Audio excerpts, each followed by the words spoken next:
ایک اہم بات یہ ہے کہ مسجد میں آ کے ہم نماز پڑھتے ہیں تو مسجد کے کچھ آداب بھی ہیں جسے ہر مسجد میں آنے والے کو یاد رکھنا چاہیے. نماز با جماعت جب جماعت کھڑی ہوتی ہے تو ایک بنیادی چیز ہے آداب میں سے صفوں کو سیدھا رکھنا، اور اس کی بڑی اہمیت دی ہے اس کو حضرت صلی اللہ علیہ وسلم نے، کیونکہ ایک وحدت کی شکل اس سے پیدا ہوتی ہے. حضرت ابو مسعود رضی اللہ تعالیٰ عنہ بیان کرتے ہیں کہ حضرت صلی اللہ علیہ وسلم نمازوں کی صفوں کو سیدھا کرنے کے لیے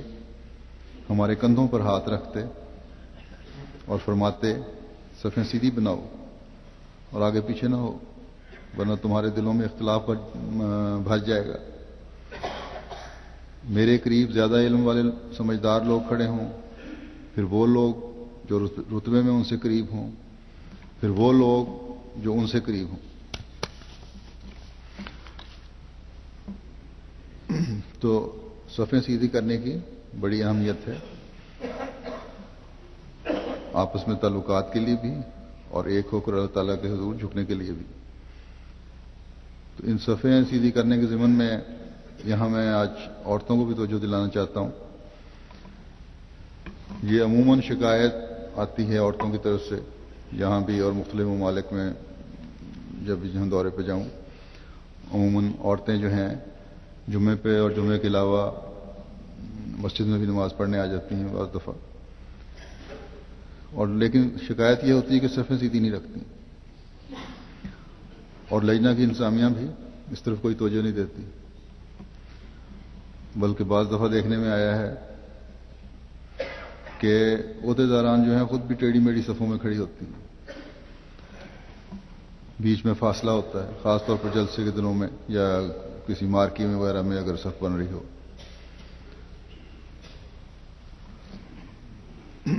بلکہ یہ شکایت ہے کہ بعض دفعہ یہاں ہال میں جو نمازیں پڑھتی ہیں عورتیں تو وہاں بھی یہ شکایت عموماً ہوتی ہے.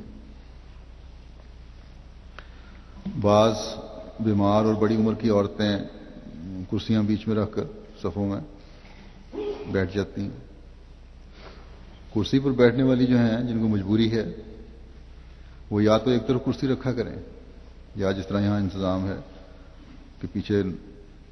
کرسیاں رکھی جاتی ہیں، کیونکہ جیسا کہ ہم نے دیکھا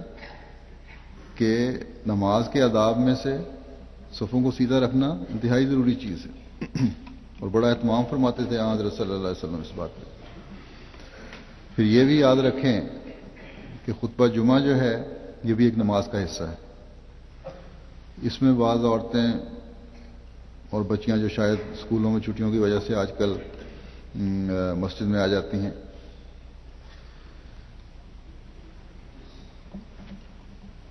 لگتا ہے کہ وہ نماز کے بجائے اس لیے سے آتی ہیں کہ سہیلیوں اور دوستوں سے ملاقات ہو جائے گی، اور یہ جو میں نے کہا ہے کہ ملاقات ہو جائے گی اور اس غرض سے آتی ہیں، یہ بزنی نہیں میں کر رہا، بلکہ بعضوں کے عمل اس بات کا ثبوت ہے. مثلا گزشتہ جمعے کی مجھے یہاں کی رپورٹ ملی کہ بعض بچیاں خطبے کے دوران اپنے موبائل پر یا تو ٹیکسٹ میسج بھیج رہی تھیں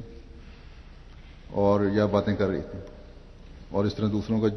خطبہ جمعہ بھی خراب کر رہی تھیں، وہ سن نہیں سکیں. یہی بعض چھوٹے بچوں کے بارے میں شکایت آتی ہے. آج کل ہر ایک کو ماں باپ نے موبائل پکڑا دیے ہیں. تو حکم تو یہ ہے کہ اگر خطبے کے دوران کوئی بات کرے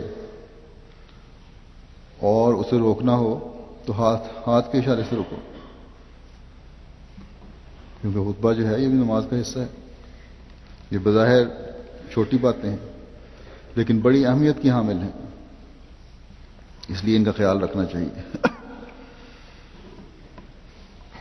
اگر اتنی ضروری پیغام رسانی کسی نے کرنی ہے یا فون کرنا ہے کہ جمعے کے تقدس کا بھی احساس نہیں اور مسجد کے تقدس کا بھی احساس نہیں، تو پھر گھر بیٹھنا چاہیے، دوسروں کو ڈسٹرب نہ کرنا چاہیے. عورتوں کا نماز گھر میں پڑھنا اس بات سے زیادہ بہتر ہے کہ مسجد آ کر دوسروں کی نمازیں خراب کی جائیں۔ نماز با جماعت کا اصل مقصد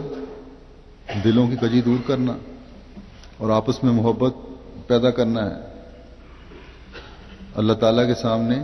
ایک ہو کر جھکنا ہے تاکہ ایک ہو کر واحد خدا کے فضلوں کو جذب کرنے والے ہوں، نہ کہ دلوں میں نفرتیں پڑیں اور دوسروں کی تکلیف کا باعث بنیں۔ بس یاد رکھیں، جہاں ایک مومن کے لیے نماز کا قیام انتہائی اہم ہے اور اللہ تعالیٰ کے فضلوں کو جذب کرنے والا ہے، وہاں مسجد کا تقدس بھی بڑا اہم ہے۔ نمازوں کے حوالے سے ہی ایک بات میں یہ اور کہنا چاہتا ہوں، ہمیشہ یاد رکھیں کہ خلافت کے ساتھ عبادت کا بڑا تعلق ہے،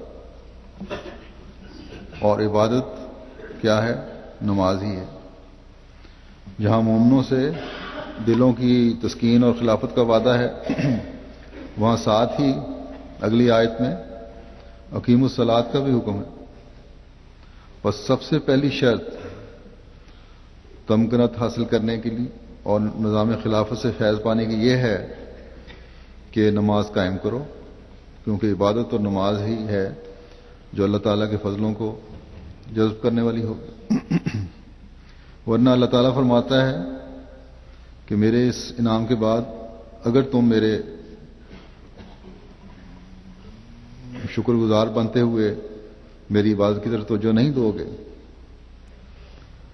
تو نافرمانوں میں سے ہوگے۔ یہ شکر گزاری نہیں پھر ہوگی، ناشکر گزاری ہوگی، اور نافرمانوں کے لیے خلافت کا وعدہ نہیں ہے بلکہ مومنوں کے لیے ہے۔ بس یہ انتباہ ہے ہر اس شخص کے لیے جو اپنی نمازوں کی طرف توجہ نہیں دیتا کہ نظام خلافت کے فیض تم تک نہیں پہنچیں گے۔ اگر نظام خلافت سے فیض پانا ہے تو اللہ تعالیٰ کے حکم، اس حکم کی تعمیل کرو کہ یا بدوننی، یعنی میری عبادت کرو، اس پر عمل کرنا ہوگا۔ بس ہر احمدی کو یہ بات اپنے ذہنوں میں اچھی طرح بٹھا لینی چاہیے کہ ہم اللہ تعالیٰ کے اس انعام کا جو خلافت کی صورت میں جاری ہے